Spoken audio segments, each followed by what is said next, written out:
Hello दोस्तों, मैं अरविंद कुमार आपका गुरुकुल इंस्टीट्यूट सूची में स्वागत करता हूं। दोस्तों, आज हम यूपीएसआई परीक्षा 2021 के लिए जीके एंड जीएस का ये प्रैक्टिस सेट नंबर 5 करने जा रहे हैं। इससे पहले ऑलरेडी 4 प्रैक्टिस सेट हो चुके हैं, जिन्हें आप लोग जाकर प्लेलिस्ट में देख सकते हैं। और हम इस वीडियो के नीचे डिस्क्रिप्शन बॉक्स में भी प्लेलिस्ट का लिंक प्रोवाइड कर देंगे, जहां से आप लोग जाकर देख सकते हैं।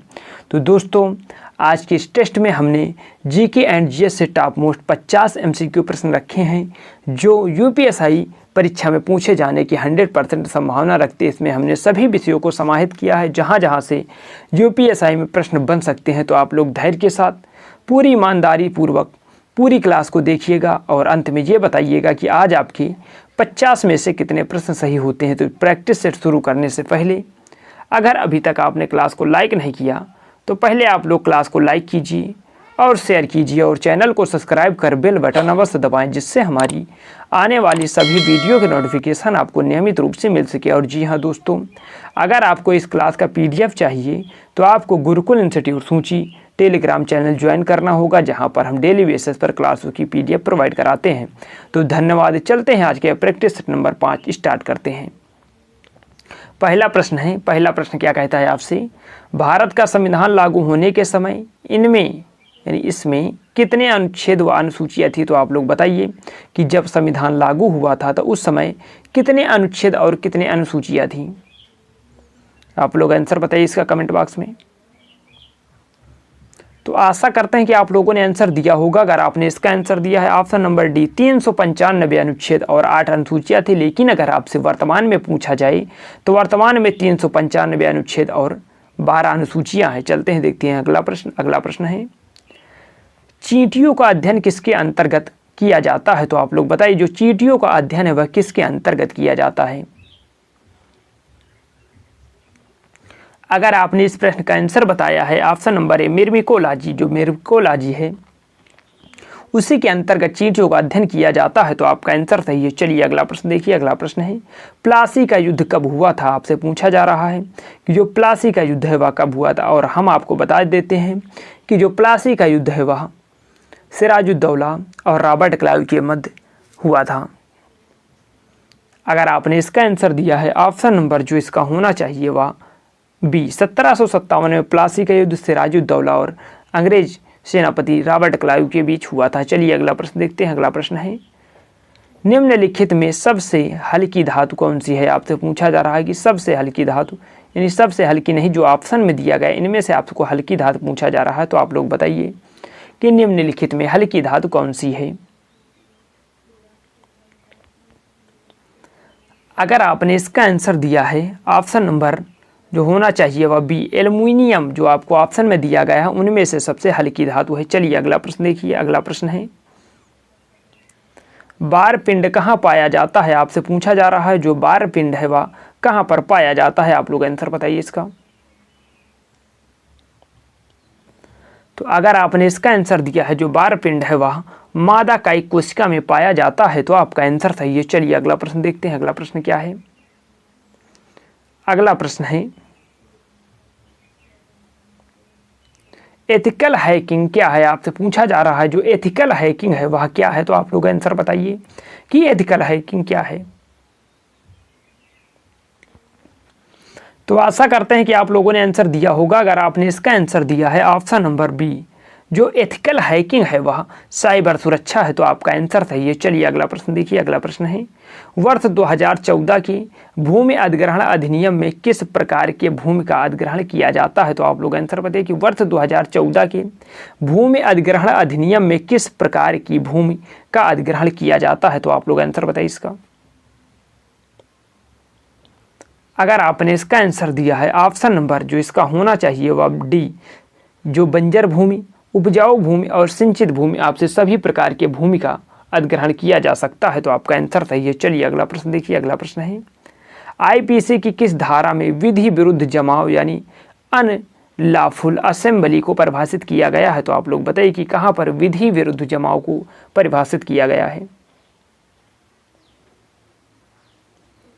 तो अगर आपने इसका आंसर दिया है ऑप्शन नंबर ए, जो धारा 141 है, तो आपका आंसर सही है। चलिए अगला प्रश्न देखिए। अगला प्रश्न है, बौद्धों का पवित्र ग्रंथ कौन सा है? आपसे पूछा जा रहा है कि जो बौद्धों का पवित्र ग्रंथ कौन सा है, तो आप लोग बताइए इसको। अगर आपने इसका आंसर दिया है ऑप्शन नंबर सी त्रिपिटक, जो बौद्धों का पवित्र ग्रंथ कौन सा है वह त्रिपिटक है, तो आपका आंसर सही है। चलिए अगला प्रश्न देखिए। अगला प्रश्न है आमुक्तमाल्याद के लेखक कौन है? आपसे पूछा जा रहा है आमुक्तमाल्याद के लेखक कौन है, तो आप लोग आंसर बताइए इसका। अगर आपने इसका आंसर दिया है आमुक्तमाल्याद के लेखक वह है कृष्णदेवराय। कृष्णदेवराय ने ही आमुक्तमाल्याद की रचना तेलुगु भाषा में की थी, तो आपका आंसर सही है। चलिए अगला प्रश्न देखिए। अगला प्रश्न है वेरी लाइट पिस्टल का प्रयोग रात में किस लिए किया जाता है, तो आप लोग बताइए जो वेरी लाइट पिस्टल का प्रयोग रात में किस लिए किया जाता है। अगर आपने इसका आंसर दिया है ऑप्शन नंबर डी किसी स्थल को कुछ देर के लिए प्रकाशित करने के लिए, तो आपका आंसर सही है। चलिए अगला प्रश्न देखिए। बहमनी साम्राज्य की स्थापना कब हुई थी? आपसे पूछा जा रहा है कि बहमनी साम्राज्य की स्थापना कब हुई थी, तो आप लोग इसका आंसर बताइए। इसकी स्थापना हसन गंगू नामक व्यक्ति ने की थी, तो आप लोग इसका आंसर बताइए। अगर आपने इसका आंसर दिया है ऑप्शन नंबर बी 1347 में बहमनी साम्राज्य की स्थापना हुई थी, तो आपका आंसर सही है। चलिए अगला प्रश्न देखिए। अगला प्रश्न है विजय स्तंभ का निर्माण किस शासक ने करवाया था, तो आपसे पूछा जा रहा है कि विजय स्तंभ का निर्माण किस शासक ने करवाया था, तो आप लोग आंसर बताइए। अगर आपने इसका आंसर दिया है option number A Rana Kumbha, जो राणा कुंभा थे उन्होंने ही विजय स्तंभ का निर्माण करवाया था, तो आपका आंसर सही है। चलिए अगला प्रश्न देखिए। अगला प्रश्न है कोहिनूर हीरा किस खान से निकाला गया था, तो आपसे पूछा जा रहा है कि कोहिनूर हीरा किस खान से निकाला गया था, आप लोग आंसर बताइए इसको। तो आशा करते हैं कि आप लोगों ने आंसर दिया होगा। अगर आपने इसका आंसर दिया है ऑप्शन नंबर डी जो कोहिनूर हीरा है वह कर्नाटक की गोलकुंडा खान से निकाला गया था, तो आपका आंसर सही है। चलिए अगला प्रश्न देखिए। अगला प्रश्न है धर्म मूल वंश जात लिंग या जन्म स्थान के आधार पर विभेद यानी डिस्क्रिमिनेशन का प्रतिषेध संविधान के निम्नलिखित अनुच्छेद में प्रदत्त है, तो आप लोग बताइए कि यह किस अनुच्छेद में कहा गया है। बहुत ही बेहतरीन प्रश्न, लेकिन आप उतनी ही बेहतरीन तरीके से इसका आंसर बताइए। अगर आपने इसका आंसर दिया है ऑप्शन नंबर डी अनुच्छेद 15 में जो है वह है धर्म मूल वंश जाति लिंग के आधार पर या जन्म स्थान के आधार पर किसी के साथ विभेद नहीं किया जाएगा, तो आपका आंसर सही है। चलिए अगला प्रश्न देखिए। अगला प्रश्न है किस मुगल शासक के समय ईस्ट इंडिया कंपनी की स्थापना हुई थी? आपसे पूछा जा रहा है कि किस मुगल शासक के समय ईस्ट इंडिया कंपनी की स्थापना हुई थी, तो आप लोग इसका आंसर बताइए। तो अगर आपने इस प्रश्न का आंसर दिया है ऑप्शन नंबर बी अकबर के समय ईस्ट इंडिया कंपनी की स्थापना हुई थी, तो आपका आंसर सही है। चलिए अगला प्रश्न देखते हैं। अगला प्रश्न है भारत में किस मुगल शासक ने बीबी का मकबरा बनवाया था, तो आप लोग आंसर बताइए कि भारत में किस मुगल शासक ने बीबी का मकबरा बनवाया था, जिसे आप दक्कन का ताजमहल भी कहे जाते हैं या ताजमहल की फूहड़ नकल भी कहते हैं, तो आप लोग इसका आंसर बताइए। अगर आपने इसका आंसर दिया है ऑप्शन नंबर डी औरंगजेब, जिन्होंने औरंगाबाद में बीबी का मकबरा बनवाया था, जिसे आप रबिया उद्दौरानी का मकबरा भी कहते हैं। चलिए अगला प्रश्न देखिए। अगला प्रश्न है शिवाजी ने जो भूमि पर कर लगाया था उसे क्या कहते हैं? आपसे पूछा जा रहा है शिवाजी ने जो भूमि पर कर लगाया था उसे क्या कहते हैं, आप लोग बताइए इसको। अगर आपने इसका आंसर दिया है ऑप्शन नंबर बी उसे चौथ कहते थे, तो आपका आंसर सही है। चलिए अगला प्रश्न देखते हैं। अगला प्रश्न है आ के बिना लाइसेंस प्राप्त किए एक बार, फिर से इसे पढ़िएगा। आ के बिना लाइसेंस प्राप्त किए एक 12 बोर बंदूक की नाल को काट कर छोटा कर दिया जिससे आसानी से छिपा कर ले जा सके। आ ने आर्म्स एक्ट की किस धारा में वर्णित प्रावधानों का उल्लंघन किया है, तो आप लोग इसका आंसर बताएं। बहुत ही बेहतरीन मूल विधि का क्वेश्चन है, ऐसे ही यूपीएससी में प्रश्न पूछे जाते हैं, तो आप लोग आंसर बताइए इसका। तो अगर आपने इसका आंसर दिया है ऑप्शन नंबर बी वह धारा 6 का उल्लंघन करता है, तो आपका आंसर सही है। चलिए अगला प्रश्न देखिए। अगला प्रश्न है खालसा पंथ की स्थापना किसने की थी, तो आपसे पूछा जा रहा है खालसा पंथ की स्थापना किसने की थी।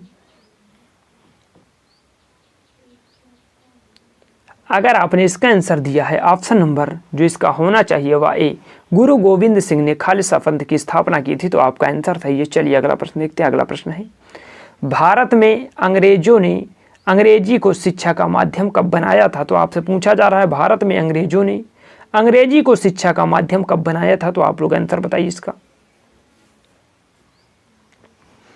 अगर आपने इसका आंसर दिया है ऑप्शन नंबर सी 1835 ईस्वी में, तो आपका आंसर सही है। चलिए अगला प्रश्न देखिए। अगला प्रश्न है, अभी हाल ही में प्रधानमंत्री द्वारा विमोचित की गई पुस्तक early Hindu temple of Gujarat के लेखक कौन है? तो आप लोग बताइए कि early Hindu temple of Gujarat के लेखक कौन हैं? अगर आपने इसका आंसर दिया है वरुण मायरा, जो वरुण मायरा है उन्होंने ही early Hindu temple of Gujarat की रचना की है, तो आपका आंसर सही है। चलिए अगला प्रश्न देखते हैं। अगला प्रश्न है, किस भारतीय को भारतीय विस्मार्क के रूप में जाना जाता है? तो आप लोग आंसर बताएं कि किस भारतीय को भारतीय विस्मार्क के रूप में जाना जाता है।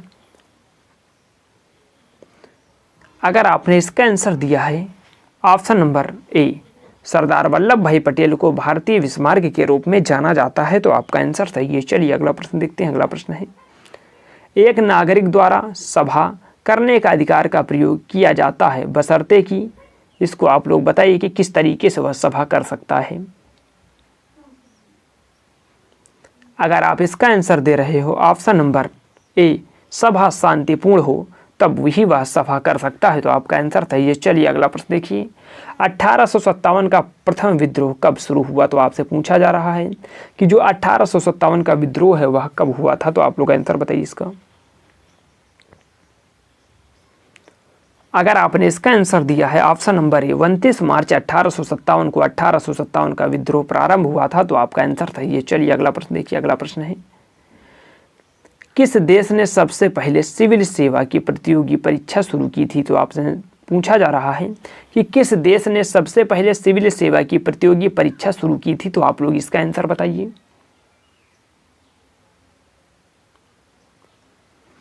अगर आपने इसका आंसर दिया है ऑप्शन नंबर सी, चीन ने सबसे पहले सिविल सेवा की प्रतियोगी परीक्षा शुरू की थी, तो आपका आंसर सही है। चलिए अगला प्रश्न देखते हैं। अगला प्रश्न है, अगला प्रश्न क्या कहता है? अगला प्रश्न है, किसी शिक्षण संस्था में धार्मिक शिक्षा दी जा सकती है? तो आप बताइए कि किस शिक्षण संस्था में धार्मिक शिक्षा दी जा सकती है। अगर आपने इसका आंसर दिया है, आपको जो ऑप्शन में दिया गया इनमें से कोई भी शिक्षण संस्थान में धार्मिक शिक्षा नहीं दी जा सकती है, तो आपका आंसर सही है। चलते हैं अगला प्रश्न देखते हैं। अगला प्रश्न है, क्षेत्रफल की दृष्टि से भारत का सबसे बड़ा संघ राज्य क्षेत्र कौन सा है? आपसे पूछा जा रहा है कि क्षेत्रफल की दृष्टि से भारत का सबसे बड़ा केंद्र शासित प्रदेश कौन सा है, तो आप लोग आंसर बताइए इसका। अगर आपने इसका आंसर दिया है ऑप्शन नंबर सी, अंडमान और निकोबार क्षेत्रफल की दृष्टि से भारत का सबसे बड़ा संघ शासित प्रदेश है, तो आपका आंसर सही है। चलते हैं देखते हैं अगला प्रश्न। अगला प्रश्न है, हाल ही में संपन्न हुए ऑस्ट्रियन ग्रैंड प्रिक्स रेस का खिताब निम्न में से किसने जीता? तो आप लोग बताइए कि जो ऑस्ट्रियन ग्रैंड प्रिक्स रेस है उसको किसने जीता था। अगर आपने इसका आंसर दिया है option number B, Lewis Hamilton, तो आपका आंसर सही है। चलते हैं अगला प्रश्न देखते हैं। अगला प्रश्न है, शिवकिला दर्रा कहाँ स्थित है? आपसे पूछा जा रहा है कि जो शिवकिला दर्रा है वह कहाँ पर स्थित है, तो आप लोग आंसर बताइए इसका।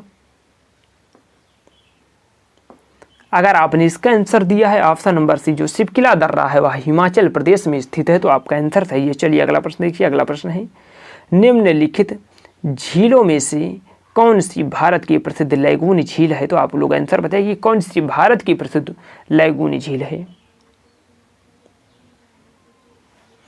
अगर आपने इसका आंसर दिया है ऑप्शन नंबर बी, जो चिल्का झील है वह भारत की प्रसिद्ध लैगून झील है, और जो चिल्का झील है वह भारत की खारे पानी की सबसे बड़ी झील भी है। चलते हैं देखते हैं अगला प्रश्न। अगला प्रश्न है, लेटराइट मिट्टी का निर्माण कैसे होता है? तो आप लोग बताइए कि जो लेटराइट मिट्टी है उसका निर्माण कैसे होता है। अगर आपने इसका आंसर दिया है ऑप्शन नंबर ए, भारी वर्षा से लेटराइट मिट्टी का निर्माण होता है, तो आपका आंसर सही है। चलिए अगला प्रश्न देखिए। अगला प्रश्न है, भारत का सबसे आर्द्र स्थान कौन सा है? तो आपसे पूछा जा रहा है कि भारत का सबसे आर्द्र स्थान कौन सा है, तो आप लोग इसका आंसर बताइए। अगर आपने इसका आंसर दिया है ऑप्शन नंबर ए मासिन राम जो है वह भारत का सबसे आदर स्थान है, तो आपका आंसर सही है। चलते हैं अगला प्रश्न देखते हैं। अगला प्रश्न है विश्व में भारत किसका सबसे बड़ा निर्यातक है, तो आपसे पूछा जा रहा है विश्व में भारत किसका सबसे बड़ा निर्यातक है, तो आप लोग आंसर बताइए इसका।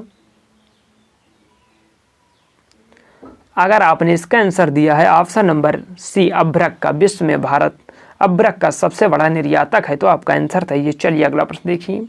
राजपत्रित अधिकारी माल खाने का निरीक्षण और निर्धारित रजिस्टरों की जांच पड़ताल कर उन पर हस्ताक्षर कितने अवधि के अंतराल पर करेगा, तो आप लोग इसका आंसर बताएं। मूल विधि का बहुत ही बेहतरीन प्रश्न है और आप लोग उतनी ही बेहतरीन तरीके से इसका आंसर बताने की कोशिश करें। अगर आपने इसका आंसर दिया है ऑप्शन नंबर डी वह 3 महीने पर अंतराल पर हस्ताक्षर करेगा, तो आपका आंसर सही है। चलिए अगला प्रश्न देखिए। अगला प्रश्न है दहेज अपराध की धारा 304B भारतीय दंड विधान की विवेचना किसके द्वारा की जाती है, तो आप लोग बताइए कि विवेचना किसके द्वारा की जाती है दहेज अपराध की। अगर आपने इसका आंसर दिया है ऑप्शन नंबर सी पुलिस उपाधीक्षक स्तर के अधिकारी, तो आप लोगों का आंसर सही है। चलते हैं देखते हैं अगला प्रश्न। अगला प्रश्न है दृश्य स्पेक्ट्रम का तरंग दैर्ध्य कितना होता है, तो आप लोग बताइए कि दृश्य स्पेक्ट्रम का तरंग दैर्ध्य कितनी होती है। अगर आपने इसका आंसर दिया है ऑप्शन नंबर जिसका होना चाहिए वह बी 4100 से 7500 एंगस्ट्रॉम, तो आपका आंसर सही है। चलिए अगला प्रश्न देखिए। कंप्यूटर का जनक किसे कहा जाता है, तो आप लोग आंसर बताइए कि कंप्यूटर का जनक किसे कहा जाता है। तो आशा करते हैं कि आप लोगों ने आंसर दिया होगा। अगर आपने इसका आंसर दिया है option number C Charles Babbage को कंप्यूटर का जनक कहा जाता है, तो आपका आंसर सही है। चलते हैं अगला प्रश्न देखते हैं। अगला प्रश्न है वायुयान के पहियों में कौन सी गैस या हवा भरी होती है, तो आप लोग आंसर बताइए कि वायुयान के पहियों में कौन सी गैस या हवा भरी होती है। अगर आपने इसका आंसर दिया है ऑप्शन नंबर जो इसका होना चाहिए वह बी नाइट्रोजन, तो आपका आंसर सही है। चलिए अगला प्रश्न देखिए। मानवाधिकार संरक्षण अधिनियम 1993 के तहत राष्ट्रीय मानवाधिकार आयोग का मुख्यालय कहाँ होगा, तो आप लोग आंसर बताइए कि राष्ट्रीय मानवाधिकार का मुख्यालय कहाँ होगा। अगर आपने इसका आंसर दिया है ऑप्शन नंबर बी दिल्ली, तो आपका आंसर सही है। चलते हैं अगला प्रश्न देखते हैं। अगला प्रश्न है पर्यावरण अधिनियम की धारा 25 के अनुसार नियम बनाने की शक्ति का अधिकार किसको प्राप्त है, तो आप लोग आंसर बताइए पर्यावरण अधिनियम की धारा 25 के अनुसार नियम बनाने की शक्ति का अधिकार किसको प्राप्त है।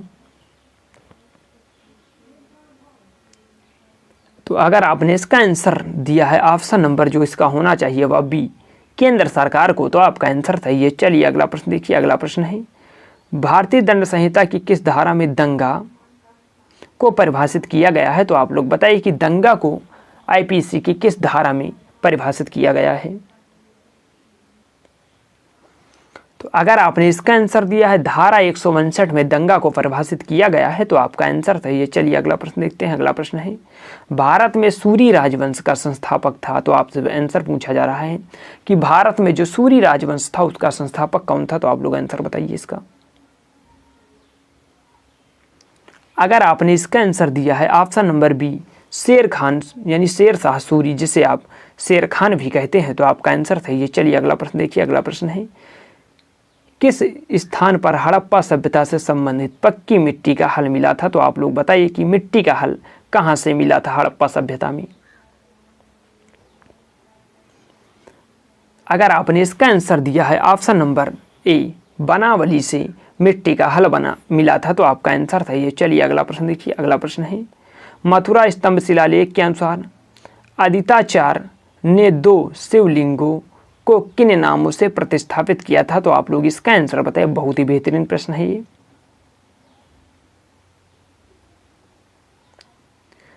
अगर आपने इसका आंसर दिया है ऑप्शन नंबर सी कपिलेश्वर एवं उपमेटेश्वर, तो आपका आंसर सही है। चलिए अगला प्रश्न देखिए। अगला प्रश्न है गांधी सागर किस नदी पर है, जो गांधी सागर बांध है आपसे पूछा जा रहा है वह किस नदी पर है, तो आप लोग इसका आंसर बताइए।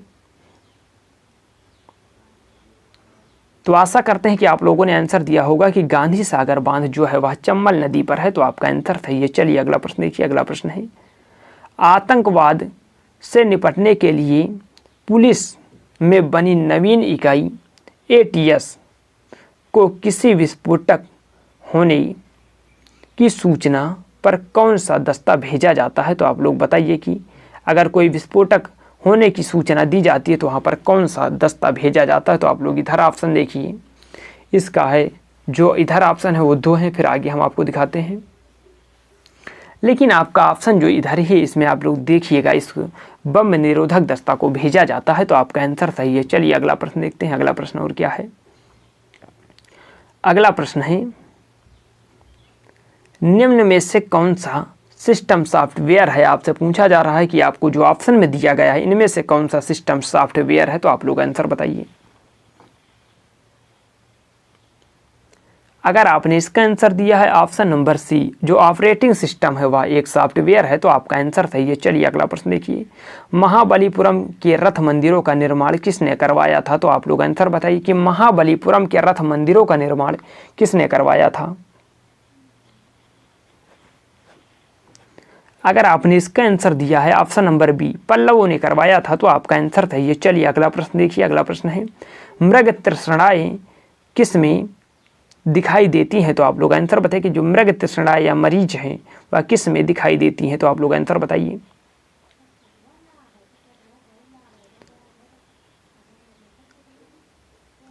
अगर आपने इसका आंसर दिया है ऑप्शन नंबर A, उष्णकटिबंधीय रेगिस्तानों में, तो आपका आंसर सही है। तो दोस्तों आज की क्लास यही तक।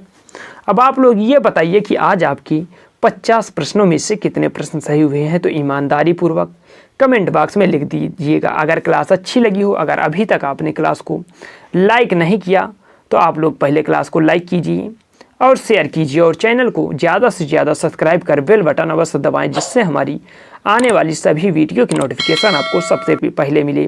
तो दोस्तों अगर आपको इस क्लास का PDF चाहिए तो आपको गुरुकुल इंस्टीट्यूट सूंची टेलीग्राम चैनल ज्वाइन करना होगा, जहां पर हम डेली बेसिस पर क्लासों की PDF प्रोवाइड कराते हैं। तो धन्यवाद, मिलते हैं नेक्स्ट क्लास में।